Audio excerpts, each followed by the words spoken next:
Hello good morning to everyone. तो कैसे हो आप सभी लोग। मैं दर्शन एक बार फिर से आपका हार्दिक स्वागत करता हूं आप सभी के फेवरेट लर्निंग प्लेटफॉर्म एग्ज़ाम दर्शन में। चलिए आज का सेशन हम स्टार्ट करने वाले हैं। आज का लेक्चर हमारा रहने वाला है हमारा पॉलिटी पे। ठीक है, तो आज की क्लास को स्टार्ट करते हैं। आज का हमारा टॉपिक है पॉलिटी। आपके सामने वर्ड है एक पॉलिटी। पॉलिटी का जो हिंदी मीनिंग होता है वो होता है आपका राज्य व्यवस्था। आज हम बात करेंगे, हमारा टॉपिक है पॉलिटी। पॉलिटी की हिंदी क्या होती है? राज्य व्यवस्था।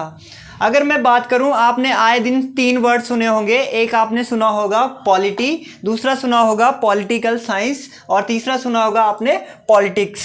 तो पॉलिटिकल साइंस होता है आपका राजनीतिक विज्ञान। क्या होता है? राजनीति विज्ञान। और एक होता है पॉलिटिक्स। पॉलिटिक्स होता है हमारा राजनीति। तो हमारे पास 3 वर्ड होते हैं, एक पॉलिटी, पॉलिटिकल साइंस और एक होता है पॉलिटिक्स। पॉलिटिक्स क्या होती है? राजनीति। तो जब भी हम कंपटीशन की तैयारी करते हैं, वनडे कंपटीशन, किसी भी एग्जाम की तैयारी करते हैं, तो हम सिर्फ क्या पढ़ेंगे? हम पढ़ेंगे सिर्फ पॉलिटी। ये जो आपका होता है पॉलिटिकल साइंस, अगर आप बीए या एमए कर रहे होते तब आपको क्या पढ़ने की जरूरत थी? तब आपको पढ़ना था पॉलिटिकल साइंस अर्थात राजनीतिक विज्ञान। अगर हमारा टॉपिक रहता कि हमने बीए या एमए का एग्जाम देना है तो हमने पढ़ना था पॉलिटिकल साइंस। इसमें हम पढ़ते अरस्तु को, पढ़ते जो भी हमारे थिंकर्स होते हैं उनके सिद्धांत के बारे में पढ़ते। तो हमारा है सिर्फ टारगेट वनडे कंपटीशन, तो उसके लिए हमें क्या पढ़ना पड़ेगा? सिर्फ पॉलिटी, हमारी राज्य व्यवस्था। ठीक है, राज व्यवस्था जो हमारी होती है पॉलिटी का टॉपिक है। इसके बाद नेक्स्ट वर्ड होता है पॉलिटिक्स। पॉलिटिक्स होती है आपकी राजनीति। तो पॉलिटिक्स जो है वो पढ़ी नहीं जाती, वो पॉलिटिक्स की जाती है। जैसे कि हमारे नेता लोग करते हैं, क्या करते हैं? पॉलिटिक्स, राजनीति। अब हमारा जो मेन टॉपिक है वो है आज का पॉलिटी। अगर मैं बात करूं कि सबसे पहले जो है वो पॉलिटी शब्द का इस्तेमाल किसने किया, तो सबसे पहले जो है आपका पॉलिटी शब्द का इस्तेमाल है वो किया था अरस्तु ने। तो यहाँ से आपका एक क्वेश्चन रेडी हो जाता है कि सबसे पहले पॉलिटी का इस्तेमाल किसने किया। तो आप क्या कहेंगे कि पॉलिटी का सबसे पहले जो वर्ड है वो किसने दिया है? अरस्तु ने। अरस्तु हैं जो, उन्होंने एक बहुत ही खूबसूरत सी बुक लिखी। उस बुक का क्या नाम था? The politics. अरस्तु ने एक बुक लिखी, उसका नाम था द पॉलिटिक्स। यहाँ से आपके 2 क्वेश्चन तैयार हुए। जैसे मैंने आपको बताया कि पॉलिटी शब्द का सबसे पहले प्रयोग किसने किया, वो किया अरस्तु ने। इन्होंने एक बहुत ही खूबसूरत सी बुक लिखी, उसका नाम क्या था? The politics. ठीक है जी। नेक्स्ट आता है हमारे पास, जब भी हम पॉलिटी को स्टार्ट करते हैं तो हमारे पास 2 टॉपिक आते हैं। पहला आता है राज्य व्यवस्था और दूसरा आता है संविधान। ठीक है, पहला आता है हमारे पास राज व्यवस्था और दूसरा आता है संविधान। तो बहुत से टीचर हैं वो पॉलिटी की शुरुआत जो है वो संविधान से स्टार्ट कर देते हैं, बट ऐसा नहीं है। जो हमारा जो मेन टॉपिक है जो पॉलिटी होता है वो हमारा स्टार्ट होता है यहाँ से राज व्यवस्था अर्थात पॉलिटी से। वो सीधा डायरेक्ट जो है कॉन्स्टिट्यूशन से अर्थात संविधान से स्टार्ट कर देते हैं। तो वैसे तो कंपटीशन के लिए दोनों रहते हैं, बट जो मेन जो इसकी स्टार्टिंग है वो हमारी राज व्यवस्था से होती है। जैसे अगर मैं बात करूं संविधान, तो संविधान में हमारे क्या दिया गया है? तो संविधान में हमारे संविधान में नियम दिए गए हैं या फिर कानून दिए गए हैं। अगर मैं बात करूं आपके पास संविधान, तो संविधान की डेफिनेशन क्या हो जाती है हमारे पास? संविधान ऐसे प्रावधानों का समूह है, जो संविधान है वो ऐसे प्रावधानों का समूह है जिसके माध्यम से किसी भी देश की शासन व्यवस्था चलती है। ठीक है, संविधान ऐसे प्रावधानों का समूह है जिसके माध्यम से किसी भी देश की शासन व्यवस्था जो है वो चलती है। वो क्या कहलाता है? हमारा संविधान या कॉन्स्टिट्यूशन कहलाता है। नेक्स्ट हमारे पास आता है, जो हमारा संविधान होता है वो किसी भी देश का सर्वोच्च कानून होता है। अगर नेक्स्ट क्वेश्चन क्या तैयार हुआ आपका, जो हमारा संविधान होता है वो किसी भी देश का क्या होता है? सर्वोच्च कानून होता है अर्थात supreme law of any country. ठीक है, इतना बात क्लियर है। मैंने आपको बताया कि हम पॉलिटी की शुरुआत करेंगे राज व्यवस्था से और संविधान में। संविधान क्या होता है? जिसमें हमारे पास क्या होते हैं? लॉ दिए गए होते हैं और नियम होते हैं और उसके कुछ कानून होते हैं। मैंने बताया कि संविधान ऐसे प्रावधानों का समूह है जिसके माध्यम से किसी भी देश की शासन व्यवस्था चलती है। वो हमारा क्या हो जाता है? कॉन्स्टिट्यूशन हो जाता है। ठीक है, नेक्स्ट था संविधान किसी भी देश का क्या होता है? वो सर्वोच्च कानून होता है। Is that clear? इतना क्लियर है? चलिए नेक्स्ट हम बात करते हैं। नेक्स्ट हमारे पास आता है टॉपिक, नेक्स्ट है राज्य व्यवस्था। नेक्स्ट वर्ड है हमारे पास राज्य व्यवस्था।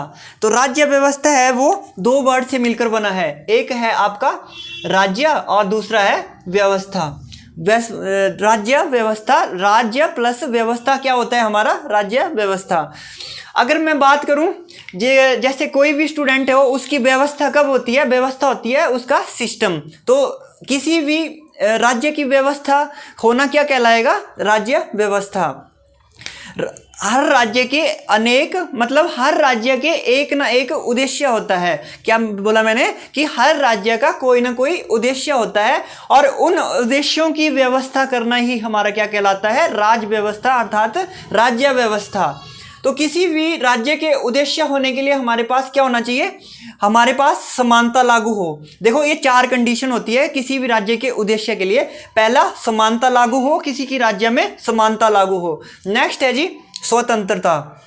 नेक्स्ट क्या है? स्वतंत्रता।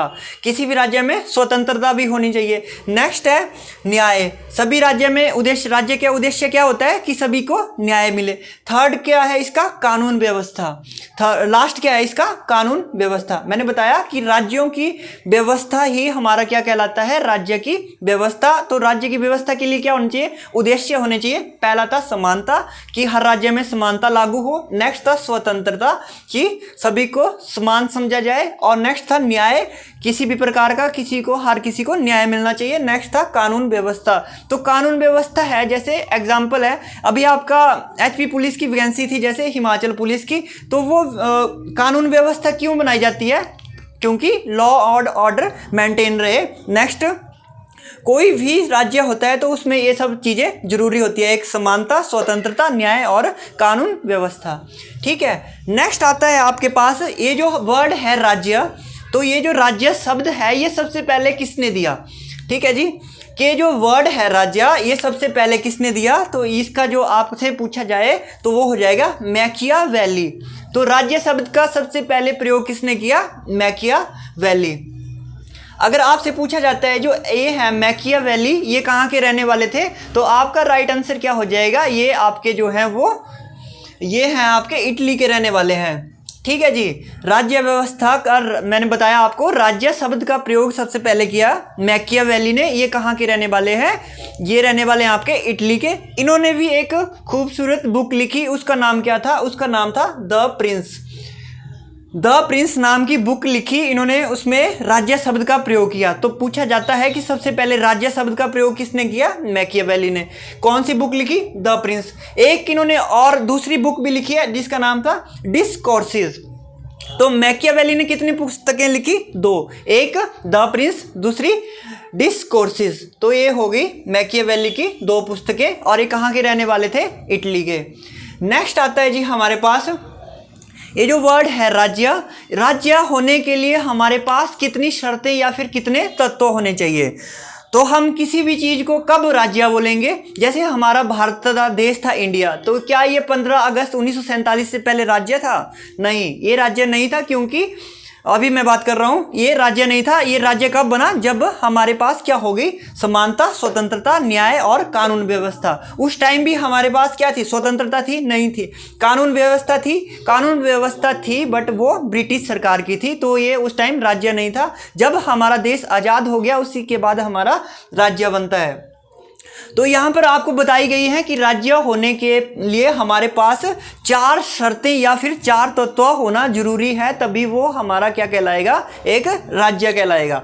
तो वो 4 हैं। पहला है भूभाग। किसी भी देश में राज्य होने के लिए उसको क्या चाहिए? भूभाग अर्थात जमीन। तो जमीन पहला जो तत्व है वो इंपॉर्टेंट है, जमीन, भूभाग। दूसरा है जनसंख्या। क्या आज हमारे देश में जनसंख्या है? राइट आंसर हो जाएगा कि आज हमारे देश में क्या है? जनसंख्या है। नेक्स्ट है राज्य होने के लिए जो तीसरा जो तत्व इंपॉर्टेंट है वो है सरकार। क्या हमारे देश में सरकार है? तो जब किसी देश में ये 4 चीजें होंगी, जैसे कि भूभाग, जनसंख्या और सरकार, और लास्ट है संप्रभुता। तो जब भी जिस भी देश के पास ये चीजें होंगी वही वहां पे एक राज्य कहलाएगा संप्रभुता। संप्रभुता, अब आपके पास से एक नया वर्ड है, इसके बारे में बताते हैं। तो मैंने अभी तक बताया कि राज्य जो है वो मैकियावेली ने सबसे पहले इसका यूज किया। ये इटली के रहने वाले थे, इन्होंने द प्रिंस नाम की बुक लिखी, इसमें इन्होंने राज्य शब्द का यूज किया। तो हमारे पास मैंने बताया राज्य होने के लिए 4 तत्व होने चाहिए: भूभाग, जनसंख्या, सरकार और संप्रभुता। भूभाग हमारे पास था पहले से ही, जनसंख्या डेली बढ़ती जा रही है, ठीक है, डेली मिठाइयाँ बंट रही है जी, बधाई हो। नेक्स्ट है जी सरकार। सरकार भी, जब जनसंख्या, देखो जब भी किसी भी देश की कोई जनसंख्या बढ़ रही है, कुछ भी हो, तो उसको मेंटेन करने के लिए, लॉ और ऑर्डर मेंटेन करने के लिए हमारे पास सरकार होनी चाहिए। तो अब सरकार भी अगर हमारे पास आ गई तो नेक्स्ट है जी संप्रभुता। तो संप्रभुता होती है जैसे सरकार की बात को लोग माने, ध्यान से समझना कि सरकार की बात को लोग माने, उसके लिए हमने क्या वर्ड यूज किया, एक संप्रभुता। इसलिए हमने सरकार को क्या दे दी, संप्रभुता दे दी, कि लोगों की बातों को सरकार माने। उसके लिए हमने किसी एक व्यक्ति को 5 साल के लिए चुन लिया, तो सरकार ने उसको क्या दे दी, अपनी संप्रभुता। वही हमारी संप्रभुता कहलाती है, ठीक है जी। अब है जैसे वर्ड है संप्रभुता, ये किससे बना है, संप्रभुता बना है आपका सम प्लस प्रभु। और प्रभु क्या मीनिंग क्या होता है, प्रभु का मतलब होता है ईश्वर, और ईश्वर का मतलब होता है सर्वोच्च सत्ता, मतलब सुप्रीम पावर। किसी भी चीज की आपने अगर किसी को सुप्रीम पावर दी है तो वो उस देश की क्या है, संप्रभुता, ठीक है जी। संप्रभुता का अगर आप इजी मीनिंग समझें तो वो है ऐसा राज्य जो निर्णय लेने के लिए स्वतंत्र हो, वो हमारा क्या कहलाता है, संप्रभुता। ऐसा राज्य जो अपने निर्णय लेने के लिए स्वतंत्र हो, वो हमारा संप्रभु राज्य कहलाता है, या वो हमारी संप्रभुता कहलाती है। उदाहरण के लिए, एग्जाम्पल के लिए मैं आपको बताता हूं, जैसे भारत क्या है, भारत एक संप्रभु राज्य है, संप्रभुता राज्य है। क्यों है, क्योंकि हमारे पास अपने निर्णय लेने की क्या है, स्वतंत्रता है। इज दैट क्लियर, इतना क्लियर हो गया। भारत भी एक क्या है, एक संप्रभु राज्य है। जैसे एग्जाम्पल मैं बताता हूं आपको, जैसे हमने करनी थी नोटबंदी, ठीक है जी, नोटबंदी करनी थी, तो हमने किसी दूसरे देश की परमिशन ली नहीं, क्योंकि एक संप्रभुता राज्य ऐसा राज्य होता है जिसको अपने निर्णय लेने की स्वयं स्वतंत्रता होती है। नोटबंदी करनी थी, कर दी। जीएसटी लागू करना था, कर दिया। लॉकडाउन लगाना था, लॉकडाउन भी लगा दिया, क्योंकि भारत क्या है, हमारा एक संप्रभु राज्य है, क्योंकि इसको अपने निर्णय लेने की स्वतंत्रता है। चलिए जी डिस्कस करते हैं थोड़ा सा एक बार फिर से। आज हमने क्या क्या पढ़ा, आज हमने बात की पॉलिटी की। पॉलिटी का मतलब क्या होता है, राज व्यवस्था। हमने 3 वर्ड सुने थे, पॉलिटी, पॉलिटिकल साइंस और पॉलिटिक्स। मैंने पहले भी बताया आपको कि ये जो हम जो कंपटीशन की तैयारी करते हैं तो हमने सिर्फ पढ़ना होता है पॉलिटी, राज व्यवस्था। पॉलिटिकल साइंस कब पढ़ी जाती है, जब आप बीए और एमए की तैयारी कर रहे होते हैं, एग्जाम की तैयारी कर रहे होते हैं, कॉलेज के एग्जाम होते हैं उनमें आते हैं, क्योंकि इनमें थिंकर्स होते हैं, अरस्तु होते हैं, तो वो हमारे लिए इंपॉर्टेंट नहीं रहते। नेक्स्ट होता है पॉलिटिक्स। पॉलिटिक्स होती है राजनीति, तो राजनीति पढ़ी नहीं जाती, की जाती है नेताओं के द्वारा। नेक्स्ट था जी, हमने पढ़ा कि अरस्तु ने क्या किया था। सबसे पहले अगर आपसे पूछा जाता है एग्जाम में कि पॉलिटी शब्द का सबसे पहले इस्तेमाल किसने किया, वो किया आपका अरस्तु ने। इन्होंने बुक लिखी द पॉलिटिक्स नाम से। अब फटाफट कमेंट में टाइप कर दें कि पॉलिटिक्स, द पॉलिटिक्स नाम की बुक किसने लिखी, तो आपका आंसर हो जाएगा अरस्तु ने, ठीक है। अरस्तु ने लिखी। सबसे पहले पॉलिटी शब्द का प्रयोग किसने किया, वो भी अरस्तु ने किया। नेक्स्ट आता है जी, हमने बताया कि हम पॉलिटी को राज सबसे पहले पढ़ते हैं, राज व्यवस्था, और फिर हम बात करेंगे संविधान की। तो राज व्यवस्था क्या होती है हमारी, राज्य व्यवस्था। हमारे पास 2 वर्ड है, राज्य व्यवस्था है, जैसे ये किससे बना है, राज्य प्लस व्यवस्था। हर किसी भी राज्य की व्यवस्था करना क्या कहलाता है, राज व्यवस्था। इसके लिए हमारे पास उद्देश्य होने चाहिए, जैसे इसके उद्देश्य थे समानता लागू हो, हर राज्य में समानता लागू हो, स्वतंत्रता हो, न्याय हो और कानून व्यवस्था हो। फिर मैंने बात की राज्य। अब राज्य वर्ड का भी सबसे पहले प्रयोग किसने किया, मैकियावेली ने किया। ये कहाँ के रहने वाले थे, इटली के। इन्होंने बुक लिखी द प्रिंस और डिस्कोर्सेस, ये नाम 2 बुकें लिखी। अगर आपसे एग्जाम में पूछा जाए कि डिस्कोर्सेस नाम की बुक किसने लिखी, तो आप कहोगे मैकियावेली ने। ये कहाँ के रहने वाले थे, इटली के। नेक्स्ट आता है जी संविधान। हमने संविधान में बताया कि संविधान में क्या होते हैं, नियम और कानून के बारे में बताया होता है। जैसे कि इजी सा क्वेश्चन है कि हमारे संविधान को बनने में कितना समय लगा, 2 वर्ष 11 माह 18 दिन। तो संविधान की बात की, संविधान क्या होता है, हमारे पास ऐसे प्रावधानों का समूह है जिसके माध्यम से किसी भी देश की शासन व्यवस्था चलती है, वो हमारा क्या होता है, संविधान। संविधान किसी भी देश का क्या होता है, वो एक सर्वोच्च कानून होता है, क्या होता है, supreme law of any country, वो क्या होता है, हमारा कॉन्स्टिट्यूशन।